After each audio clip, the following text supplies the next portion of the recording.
Hello, everyone. Let me share my screen and my presentation. So, that's already presented a little bit about what is that TestCafe. So it's quite young, and a little bit about myself. So I have started working with TestCafe like 2.5 years ago, and it was like a start for me in QA, in JavaScript and TestCafe together. So it was quite a huge jump for me, working from a sales manager to a QA specialist, and I had a lot of opportunities to learn stuff. So for these 2.5 years, I had quite a bumpy road with TestCafe, and I would like to share some guides, what to do and what not to do. So first of all, what is TestCafe? So TestCafe is the one of Node tools. It's written in JavaScript. It supports a lot of different browsers. Uh, let's say it supports every single browser that you can think about. If it doesn't support out of the box, you can just write a simple plugin for your custom browser. There's a small guide written by creators of TestCafe how to do that. And there's like one of those alternatives that we have in JavaScript frameworks. There's quite a lot of them, and they are pretty unique. So I have picked a few key features that other frameworks doesn't have, and I will present them to you. So to understand better what is TestCafe and how it's running, I have a slide from documentation, a little bit old documentation, but it's still the same. It haven't changed. So at the core, there's a URL rewriting proxy that manages everything that we are doing with our server. So we have a browser that sends a request to the server to get a page.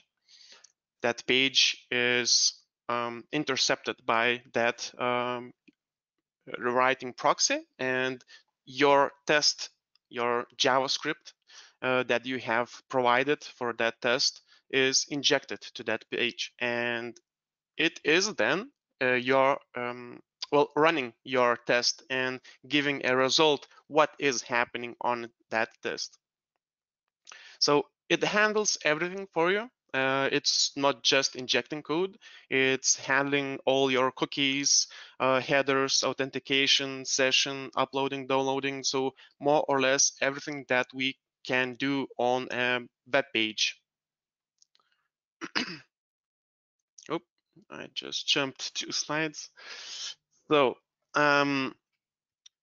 before going deeper in those key features, I would like also to present some pros and cons on the TestCafe. So first of all, one of the biggest pros, I think it's open source and it's free. You can just download it, write some tests, and it will test your application. It's quite fast. It's running on Node. As far as I can tell, it's running as fast as any other framework. I haven't at least encountered faster one until now. Of course, there's like a configuration in TestCafe that allows you to edit the test speed. You can make them even faster if your machine allows you to do that. There is a possibility to run tests in parallel. So just run those tests in like 10 different browsers doing different tests. So it's quite fast.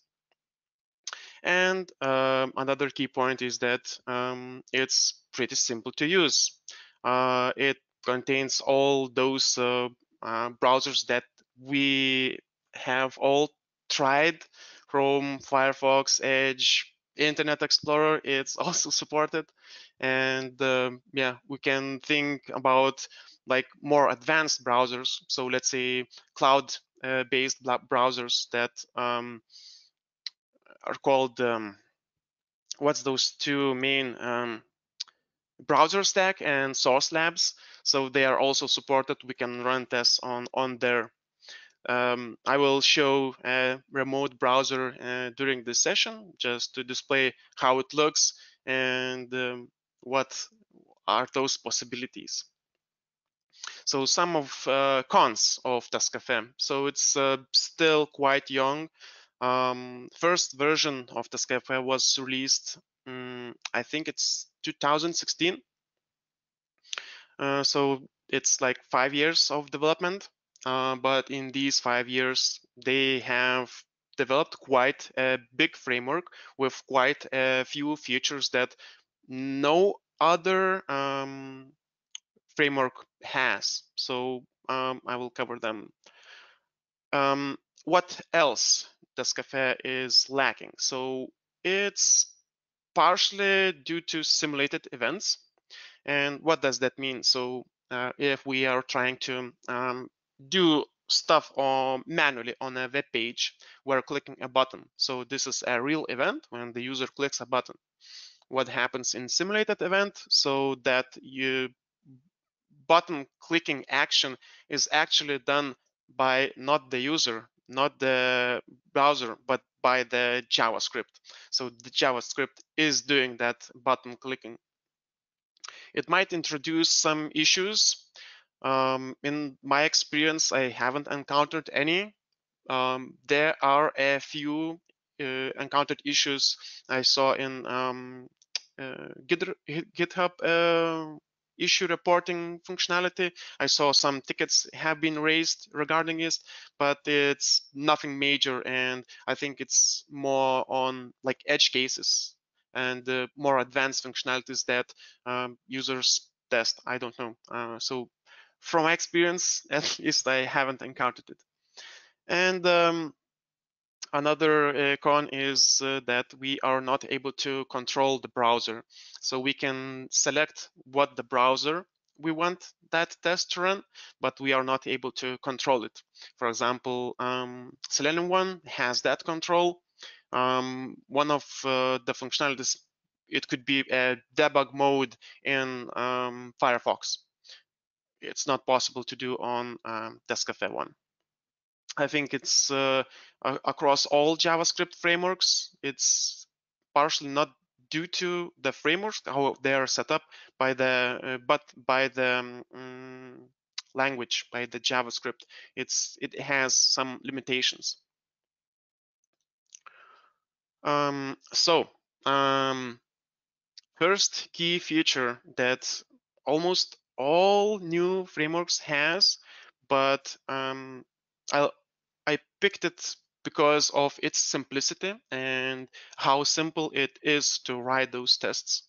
So when we are writing a test, we usually need to think about the element when that element appears on the page, what happens after the click, and I don't know, some validation that needs to happen after the click.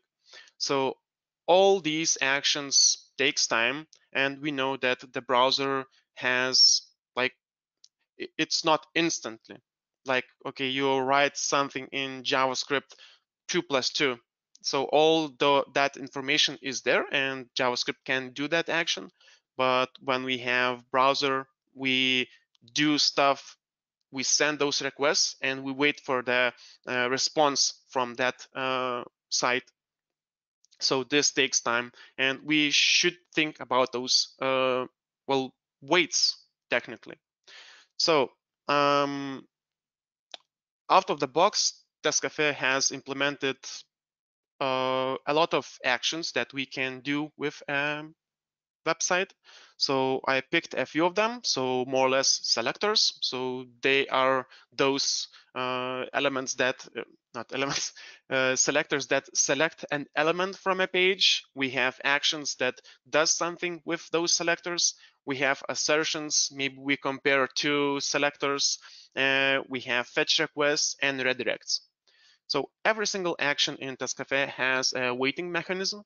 It has a different timeout on different actions. So for example, selectors are set by default to 5 seconds. But let's say redirects, when we have a slow loading page, it's redirected to somewhere. It has around 13 or 15 seconds. Not sure what is the correct number, but it's a little bit longer.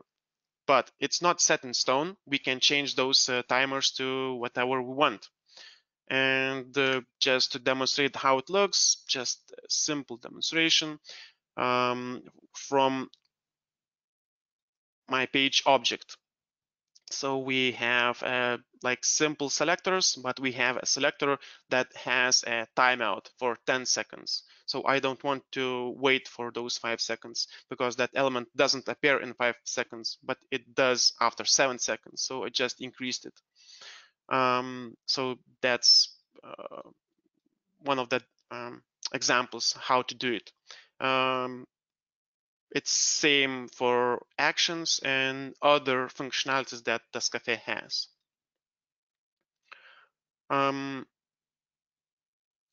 More or less, it's about it for built-in weighting mechanisms. It's pretty simple and it's pretty straightforward. If we don't need to like specifically say how long we want to wait for that element, you don't have to think about it. Just write the test. So you are more focused on writing the test, not doing like configuration of how to do that test. So we are more focused on actual testing. So the next functionality that TestCafe has, and this is the biggest functionality that I would like to talk about, and it's user role mechanism. We can, for example, have an application where we have multiple users, and those multiple users have different permissions to your application.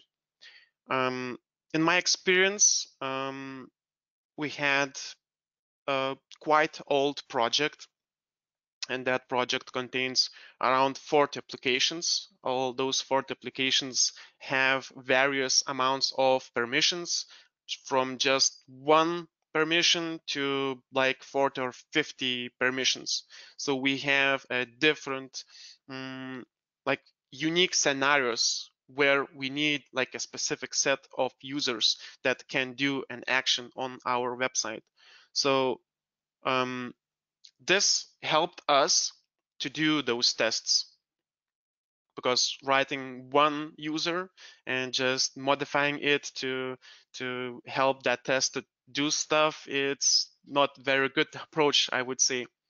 So the user role mechanism is like object based, and how it looks in the code, it's that we are providing TestCafe a way to log into that user. When we want to use that test user, we just tell TestCafe that object, and if that test user haven't logged into the system, that TestCafe will log in and use that test user for our test. I will demonstrate in the code, but what else it has? So it has a single login. So as I said, the first time that test user is triggered, that's the time when that user will log in. But if we trigger it again, it will not have to log in, because all the session, all the cookies, all the authentication data, and everything will be saved in your memory, and TestCafe will do the job of switching between those test users during a test for you. You don't have to think about it. You don't have to write custom methods, custom functions. It's done automatically. So how does it look? First of all, maybe let's check the website that I have picked for this demonstration. It's a demonstration of HR management's website. It's used to just create a leave request, create employees, and manage all sorts of stuff. So we have admin user that we can use for anything, and just check how it looks inside. So more or less, we logged in with an admin user, and we can see a lot of functionalities like managing user data. We can manage leave requests and so on, so on. But it's not very relevant right now. So um,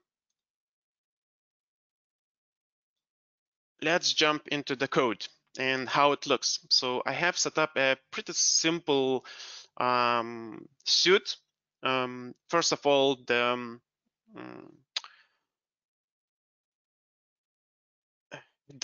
part with our structure.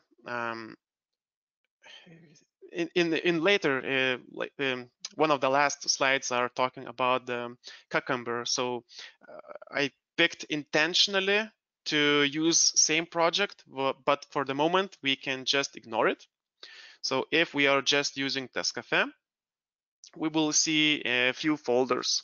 So we have a pages folder that contains all our page objects. We have test folder for our tests, and we have an utils folder for user creation and all sorts of stuff regarding our like project setup. For example, you have to do some cleanup maintenance after your tests, so maybe you can provide those methods here, and a simple config file for our URL that will be used in our tests.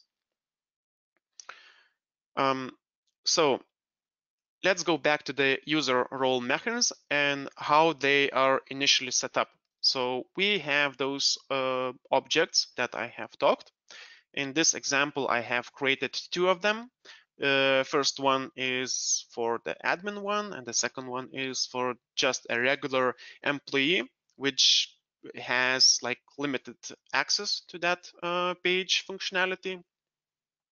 And what we see in those objects, how they are set up, is that we are calling a dedicated method created by TestCafe.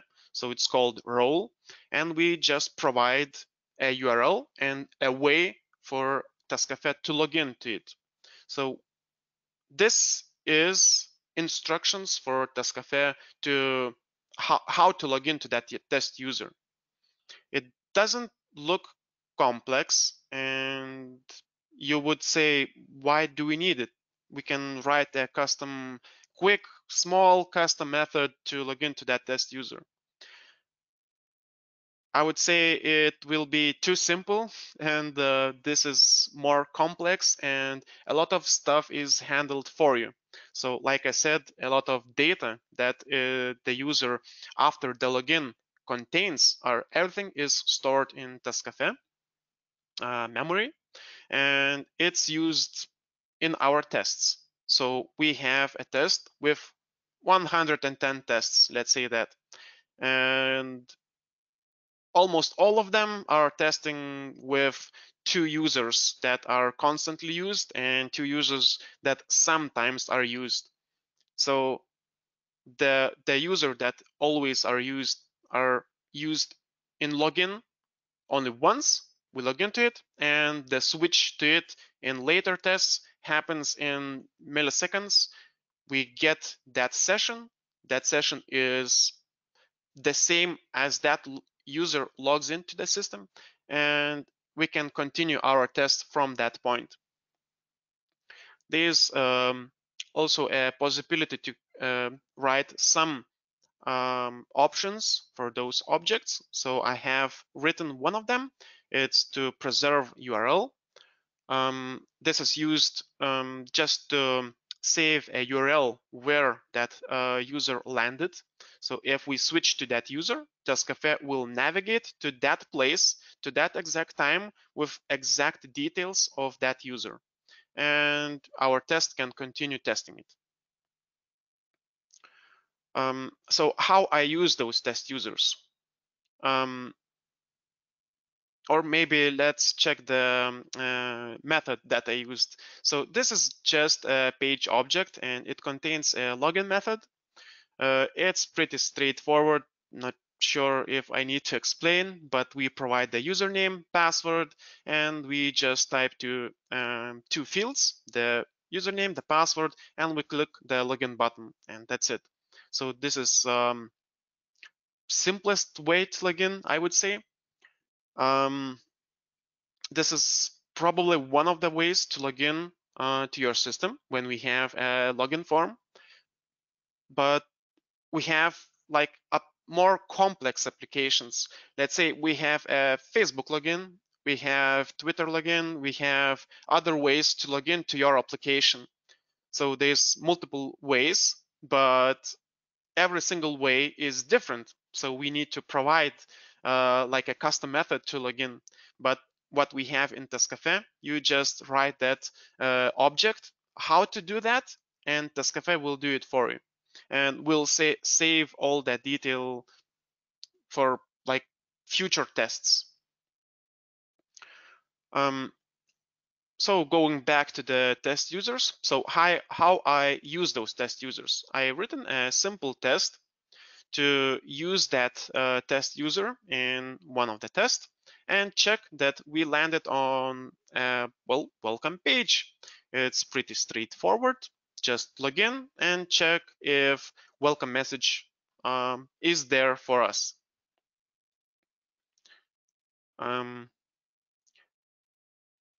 Talking about tests. In this example, we are just using one test, not one test, one user to test this test. But is this using what that user role mechanism is created for? No. They are created more for end-to-end tests. And let's say we have a scenario where we have an employee who will create a leave request, and we have an admin who will approve that leave request. So we have a scenario, we have a test case, and during execution of it, we switch between those test users. So it's best used when we have those different users with different permissions, and we are switching between them in a single test. So this is the best usage for this functionality that TestCafe have implemented. Just to show how it looks and how it runs, I will explain the second one before doing the actual run. So the second one, it's more or less doing similar stuff, what is happening in the first one. But the second one is the negative scenario where we provided incorrect details. And we check that the correct error message is displayed for us. So let's run these tests and check how they are looking. In package.json, I have created a few scripts. It contains TestCafe and TestCafe reporter dependencies. For the moment, we will just run TestCafe and output all those results to our console. So let's run them.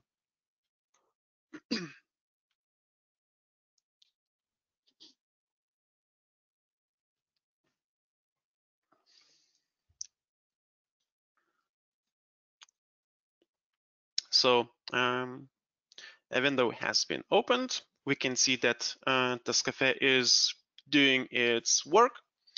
It tested some tests. So first of all, it tested the admin user.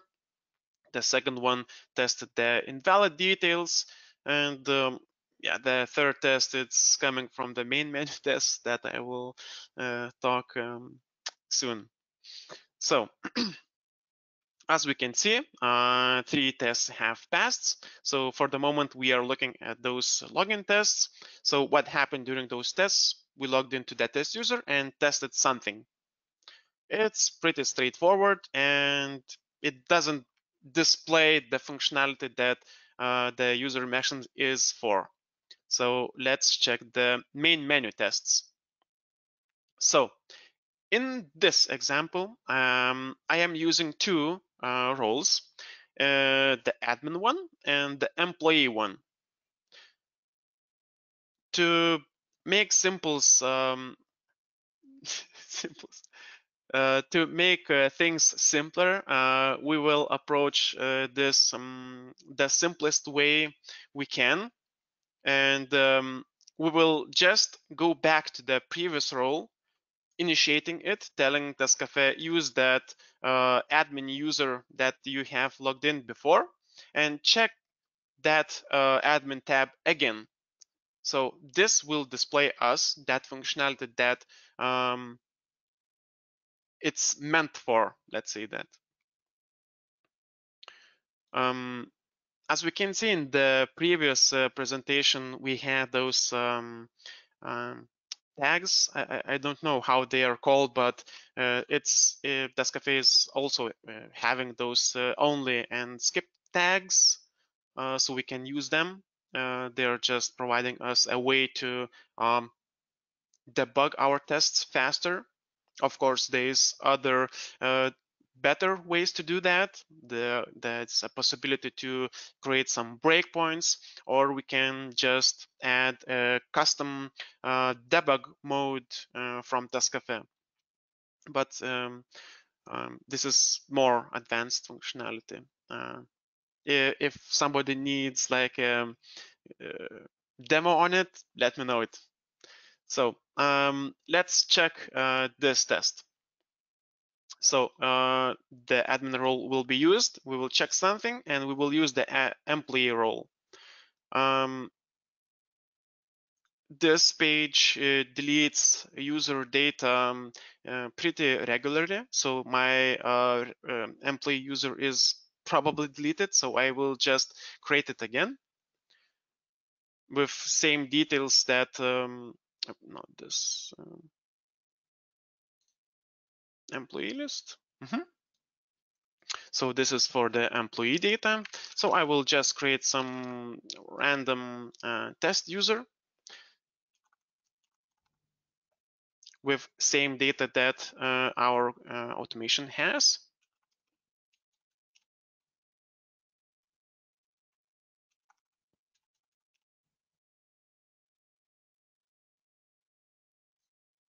Let's not save them. So we have that employee user. Let's go back to the test and let's execute it and check how it's running.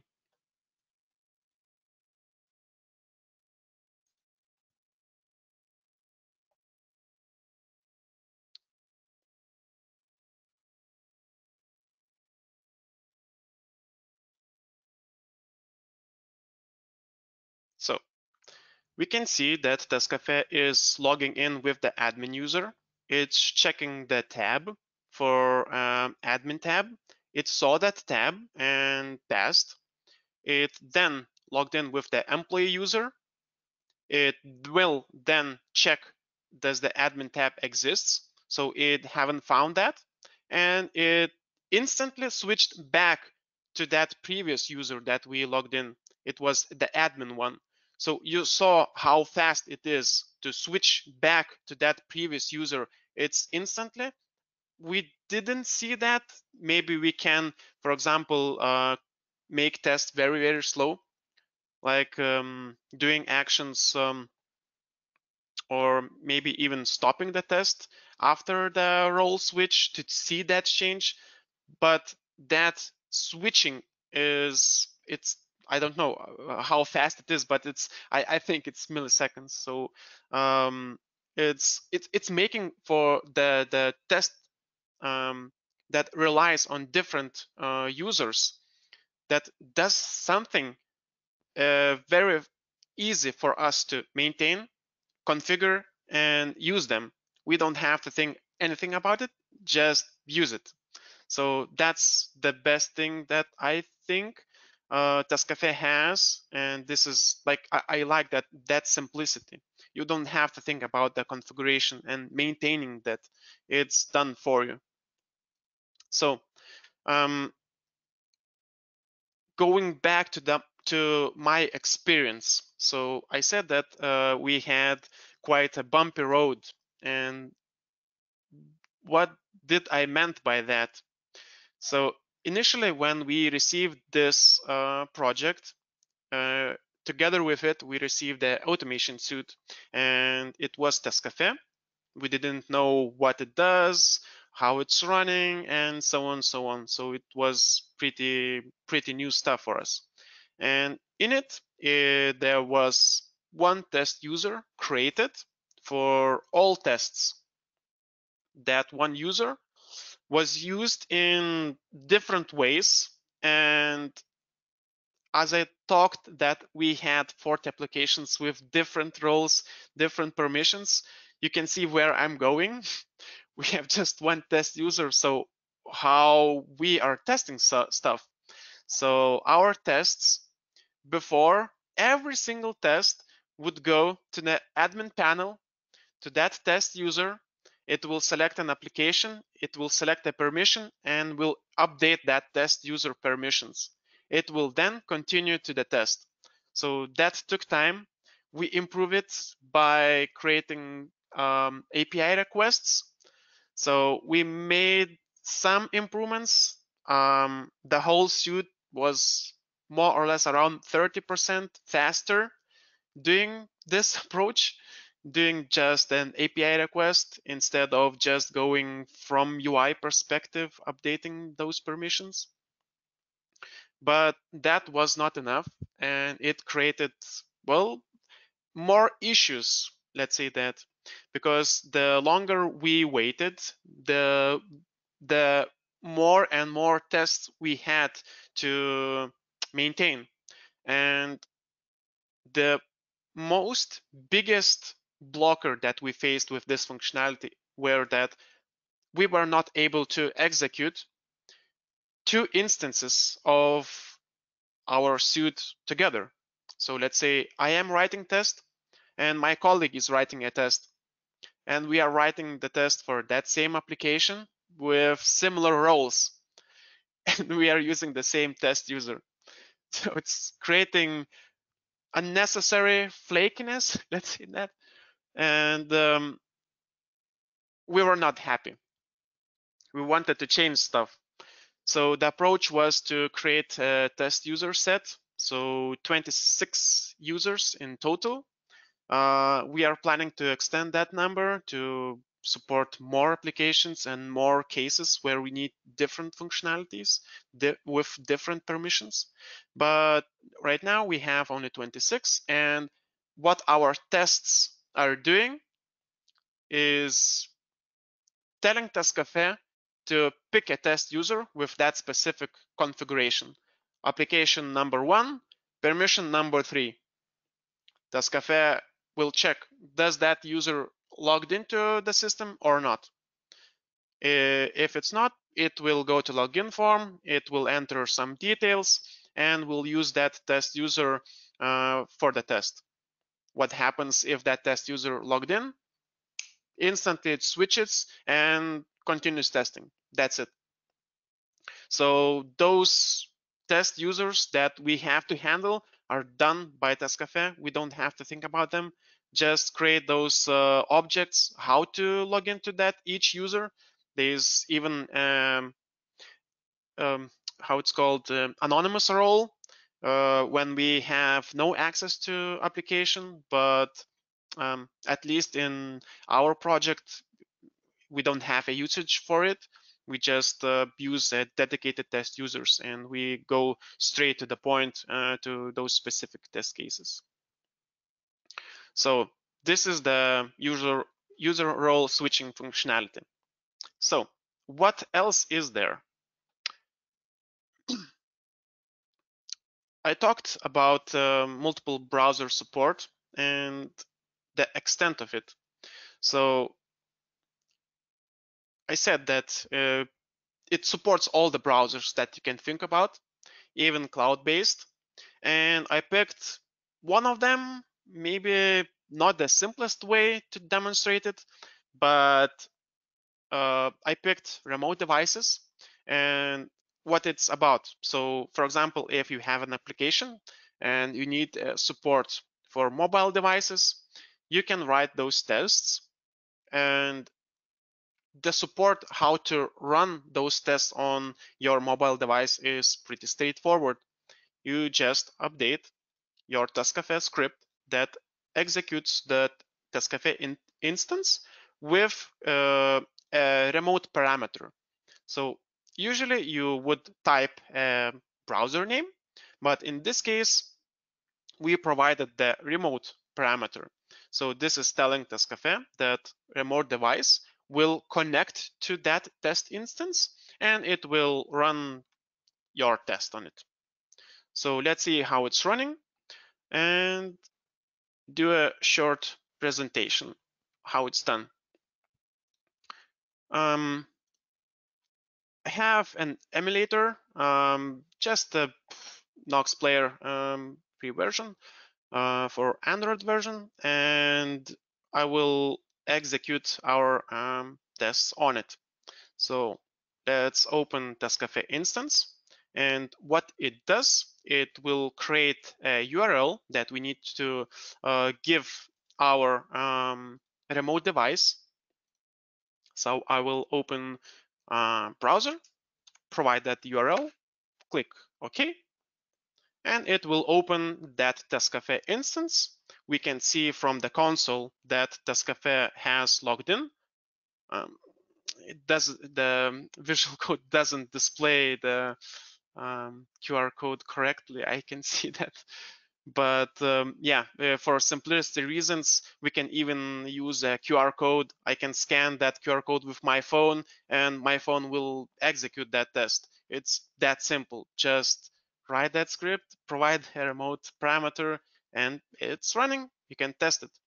Of course, it will not work, for example, from your end. If you would scan this QR code, it will not work because I need to set up my router to open those required ports. So more or less opening that IP address and that port to outside. But on my local machine, I can execute those tests. Of course, you have noticed that the Android emulator is still not executing them. I have noticed that on my home machine, for some reason, it takes around 4 minutes to start those tests. I think it's something related to packages maybe or something like that, but it will start sometime. We can see it, but during that time until it starts, we can discuss it. What else is there? So in this instance, I have displayed, for example, how to run that instance and just open it in a remote device. But what's the advantage here? You would say. Let's say you have a scenario where you have a bug. You have encountered a bug and you have an automated test for that bug. We can create an TestCafe instance to reproduce that bug, only that bug. So for example, we are creating that specific test case for that particular bug to our business users. So business users don't know a lot about the code, but we can provide them that URL. They can open that URL. They can see on their device how that bug is reproduced, how it's behaving. Maybe you have a question. Maybe this is like intended functionality. So you can create those instances and provide that URL to anybody. You can attach it to a ticket, provide to business users. I don't know. It's open world. You can do anything with it. So it's, yeah. There's a lot of stuff that you can do with it.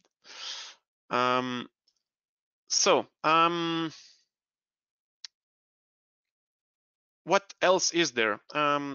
So I have talked about the concurrency and parallel tests. So out of the box, TestCafe has implemented that functionality, and we can just provide a parameter dedicated for it. So we can see it in one of the scripts. It's a C parameter. It's a short parameter. I don't know how to call it. If we just type, for example, concurrency, it will work too, but there's a shorter version of it. So we just provide the C parameter and how many instances we would like to open. So for example, we execute our test on the Chrome version, Chrome browser. Maybe we want to execute those tests on Firefox. We can add that. So it will create 2 instances for the Chrome version and the Firefox, another 2 versions. So there's a possibility to make your tests even faster if your device supports it. I don't know the biggest number that you can enter here, but if your device supports that, you can enter, I don't know, 100 instances. So you have 100 tests. So all those instances will open every single test in each instance, and they will be tested in, like, I don't know, 10 seconds instead of 10 seconds time 100. So yeah, it has quite a big support for different functionalities. Just going back to the remote browsers, so we saw that the emulator has picked up that test.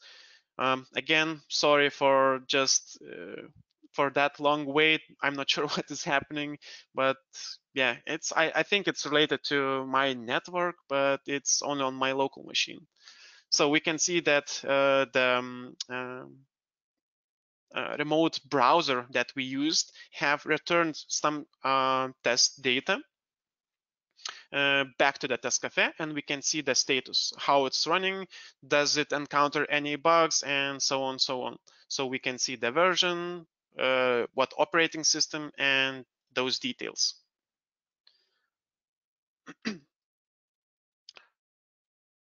And I think that's about it regarding those 3 major features that TestCafe has. What else I would like to present? It's TestCafe integration with Cucumber. I will make it quick one. And I would like to share my experience with it. So our support for Cucumber in current project came a little bit later down the line. It was not from the start. We have created quite a few tests that were using just plain TestCafe. But after like around 1 year, our business decided that they would like to see those Gherkin scenarios. They would like to see those test cases, even in our test management tool and in the reports that we send them from our automated suits. So we tried investigating what are the options, because out of the box, TestCafe doesn't have native support for Cucumber. So we are relying on, well, other approaches. So there's 3 options to choose from. So the first one, which we tried, it was quite complicated. So it's a manual configuration where we manually tried creating those configuration files, how different parts of TestCafe and Cucumber interacts. There's a few guides on the internet. If somebody already seen them, they're quite advanced, I would say. They're not that simple to understand, but the implementation is not fully supporting both parties, because we are missing some functionality from TestCafe and we are missing some functionality from Cucumber. So this was just, at least in our project, proof of concept. We tried it, but it didn't make it in our actual actual suit. So there's other two options. They're very similar, and the easiest way to explain the main difference between option 2 and option 3 are that who is the test manager? Is it TestCafe one? So the option 2, it's a Gherkin TestCafe compatibility package that has implemented a way for a TestCafe to get a test code from Cucumber. So TestCafe is the main test runner. It will manage all the test data. It will prepare, I don't know, before steps, after steps, and so on, so on. So the single part that Cucumber will do is just linking your feature files with your step files, and that's about it. Everything else is done by TestCafe. The option 3 is the other way around, when Cucumber is the main executor, the main test runner, and TestCafe is used only to execute those steps. There's a plus and minus on both sides. In the first option, the option 2, the biggest disadvantage, and going straight to the point, we have chosen option 2. So the biggest disadvantage on this is that the reports will not look like Cucumber reports that we can see if we are running just plain Cucumber tests. They are more or less the same as we can see in plain TestCafe tests. They are saying that one test has passed or it failed. So in other ways, in other words, it says this scenario has passed. That's it. If we open option 3, we have a report which says what exact step has failed. And to display it, let's open one of the feature files. So in here, we have a few scenarios. So the option 2 would say that this scenario has passed or failed, and that's it.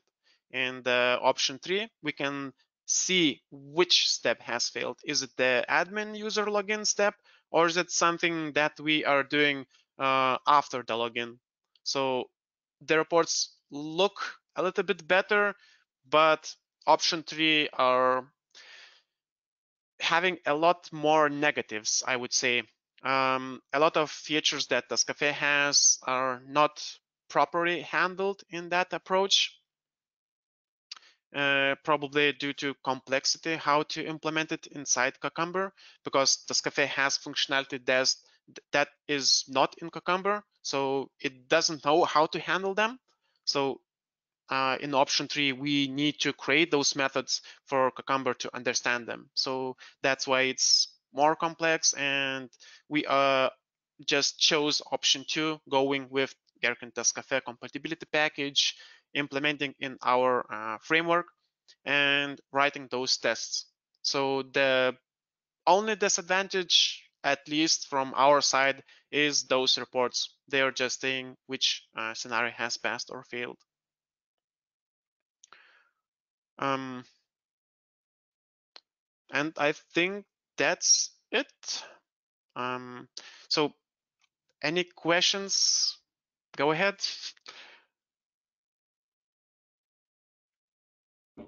Thank you, Adomas. Okay, we have a few questions for you. So the first one is from Pavel. Hi, Adomas. Since you are working with TestCafe for the last 2 years or so, would you recommend trying it as a starting framework for a newbie in test automation? Um, yes, and again, yes, probably. No, but in serious words, I would say try any JavaScript framework. Um, there's a lot to choose from, and comparing different JavaScript frameworks are like they're not that different. So, for example, we had a presentation on Cypress, and we have TestCafe one. So they're similar. They have similar functionalities. Maybe one has more features than the other one, but writing those tests, I think it's pretty simple on both ends. And using any node application, I think there's so many guides, so many approaches how to do it, and there's so many packages that we can use. I think there's like around 2 million packages for node applications. So even if you have chosen a wrong option, you can just choose another one. But going for the TestCafe framework, I would say yes, it's one of the easiest frameworks to get into. There's a lot of functionalities that does stuff for you, and you don't have to think about it. Just write that test. So we are more involved in writing tests, not writing stuff to do stuff for those tests. So I would say yes, definitely. Thank you. And the second question from Rasa. You have mentioned that it is possible to run tests for the web solutions on emulator. Does TestCafe support mobile app testing as well?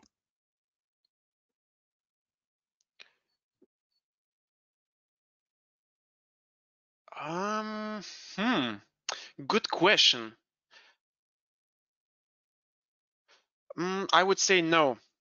It doesn't support it. It's only for web applications, as far as I know.